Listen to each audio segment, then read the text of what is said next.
একটা খবর শুনলি ভাই? কাল থেকে 500 সব বাতিল করে দিল রে। ওরে খুব শুনে দুঃখ লাগলো, কি করবো বলতো। ছি ছি ছি ছি ছি।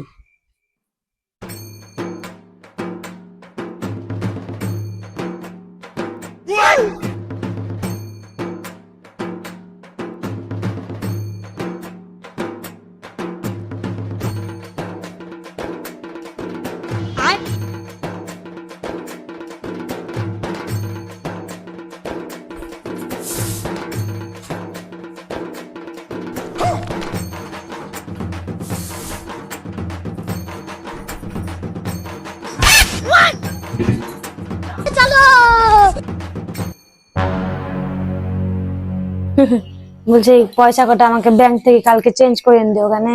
আরে পাগলি, পয়সা কিছু চেঞ্জ হয়নি। কদিন থেকে আমার পয়সার হিসাব মিলছিল না, ওই লিগে আমি বুদ্ধিটা বার করলাম কি টাকাটা কিভাবে বার করবো আমি।